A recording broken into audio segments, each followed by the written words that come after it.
Hello, hello, and welcome to the summer edition of the 15-ish minute coffee chat. I'm Anna Larson, owner of Nomad About. And I'm Selena Conmackey of How Oldly Socially Inspired. We are your hosts, and we are thrilled to have you here. Yes, we are. Today it is just Selena and I bringing you our favorite tips, our favorite tricks, and just some of the stories from our own entrepreneurial journey. Yeah, like a real this is how me and Anna talk. Not that we're not real with our guests, but there's no guests, no pressure, and it's just us sharing the real Anna and Selena, the real Anna and Selena. the real Anna and Selena. That's right. yep. So today's topic is going to be kind of fun because we're going to Yeah. be talking about how do you manage finances in your biz, which kind of a big That's a kind of big a big question. topic for just 10 minutes, right? Yeah. You're either somebody that probably hides your face in the sand because you're like, I am not answering that question. Or you full face lie, or you say what you really do. Yeah, I'm going to be really honest. This is one of those questions that I'm like hesitant to answer because this is not my strong area. This is not my area of No. strength. And I like to feel confident, and I don't feel confident in this area. So I'm just going Yeah. to throw myself a little under the bus right here from the start, you know? No, I know I can, you know what, Anna, I can relate. And I think there just came a point that I was just really tired of being scared and unsure. And I looked at my finances, and I knew I could afford a bookkeeper, and I went that route. You know what I mean? And she's taught me a lot. You know what I mean? That if I needed to take a break, I guess I could, but I don't want to, because I think she allows me to not feel what you just said is like, it's, I mean, I cried every time I had to do taxes. And it's not, you should not be just managing your finances once a year. Yeah, that's the truth. And that's really what I did. I wasn't looking at my expenses so that I could make adjustments every month, right? Like, hey, because you just get so busy with all the things that you do. Um, and I don't know. So that's. Yeah. So on the DIYer side, let me Yeah, just let's tell talk you about that. that on the DIYer side, I actually have on my calendar a reoccurring appointment for myself at the end of every month to go over my finances. Okay, I want to ask you this. Times I have skipped that appointment because something else has jumped into the way. Yeah, I was just going to ask. I mean, it's been 6 months out of the year, so I'm just going to say at least half of them I have not made. Mm. That appointment I set with myself. That's good though. You still, if you've gone like 3 times, or right, we're in May, so you twice. You know what I mean? So far, you've started it, right? Absolutely. And I think that's part of the struggle, right? Is for in my head, sometimes I can rationalize, like, oh, but I only have X many number of clients right now. It's not so much about how much I'm making, but it doesn't feel like it should be such a giant load that I couldn't just manage to track those invoices that I'm personally sending out anyway, all Well, on my own. but let's be real though. It's not just about the invoices that you're tracking. It's about the expenses and paying of stuff. It's about paying your estimated taxes every quarter. That's 4 times a year, and what that amount should be. I mean, it's not, when you run your own business, there's so much more you have to do for each component, right? And you don't realize that until you start running your business. I was like, I got my paycheck today. I am happy. That is it. And I would put it in the bank, and that was it. 25 years of being employed by someone else. And now it's like, it's different. So Anna, I kind of get it. It isn't just invoices, girl. So I can see why for you too, right? To say, hey, but I think for a DIYer, and look, I did that for the first couple of years, but I realized what it did to me. I cried. It made me cry, you know? So, okay. So let's just again, what do you use? Do you use what CRM do you use? How do you manage? Where do you go those 2 times? Where do you go to kind of reconcile things for yourself?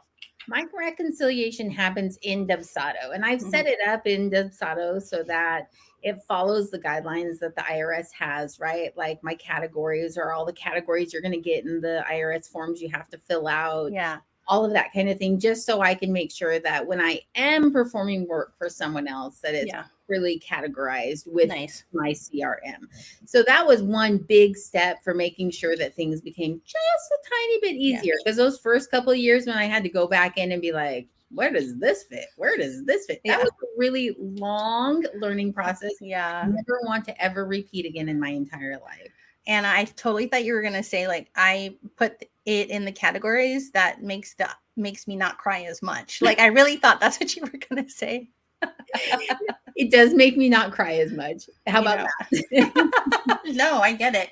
I'm kind of curious too. Like when we, like, when you talk to others, like, I know it's the summertime, right? So does your business pause? And so you don't have to worry about that. And like, what do you do? Like, I mean, I don't, so it's not a question, but, I think, for the non-DIYer where you have invested in a bookkeeper or a CPA, still make sure you're communicating with them so that you can read those P&Ls that come your way. So you can be like, whoa, did I actually have that expense? Like, I did not notice that going through my business account. You know what I mean?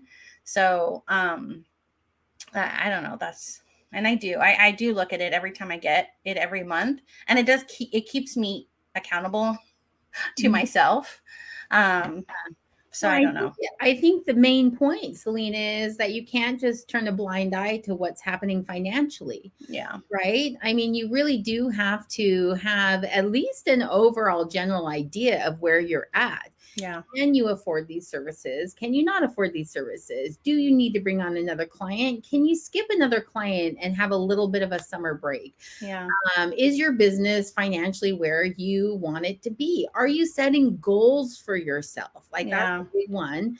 As far as like managing finances, and that's something we should just talk about really quick. Yeah. At the beginning of every year, Selena and I do a little retreat where we go hang out together and we set goals for our business and individual goals for our individual businesses. But then because we also work together so much, we also have joint ones as well. But one of the things we talk about is what percent increase do we want to make in profitability this year? Yeah. Right? Like, what does that look like for us? How many more clients? What does that mean? Yeah. How much more work? How much more time? Is there ways to streamline that process? And that goal setting session has been a huge help in managing my business finances and staying on top of it. No, totally. And you know what? I'll be honest. Like, I remember the first time Anna and I had our little together, and she asked the question, like, so what's your financial goal? And I just looked at her and I was like, I don't know. Like, and I realized I knew what I was making, but I hadn't applied that. Right. So now it's like exciting to see, like, each year you go, okay, I want to do 10% more than I did previous year. And you put it in and you see wherever you're watching your incoming money and, okay, we're hitting the goal. But I mean, again, it also lets you, like, I hate saying that friend's term, but pivot if you need to, because you're like, oh, dang, I'm like not even halfway to my goal. And it's half the year has gone by. Right. Yeah. So, and it's nice too when you have some longevity and tracking some of those things, you can look back with some realistic eyes and say, okay, so this is a realistic goal that I could make. And one client at $1,000 more per month will get me to X% more. So this is what I need to do to reach that. And it gives you some real tangibles, which I think are important because finances are a little scary. And if you stick your head in the sand, it's easy to just keep running your business, but you might regret it. I know. The IRS comes knocking on your door and you're like, oh, hello. Like, no, I don't live here. I'm Denise. I don't know of an Anna Larson. You must have the wrong address. I have my no mad about shit on and be like, no, I don't know what you're talking about, right? Oh my gosh. Okay, well, we are ending kind of the end of this episode. So Anna and I want to close it out, but I think, let us know in the comments. How do you manage your finances? Are you a DIYer? Do you have somebody that helps you? We're just kind of curious. We are by no means any experts, but we know a lot of people we could forward you over to if you ever have questions. We just know what we do. Absolutely. And how we do it. So happy summer. I hope you're swimming in a pool, floating with a cocktail in your hand. I guess, Anna, we'll catch them on the next episode. We'll catch you on the next episode. Looking forward to seeing you there. All right. Aloha.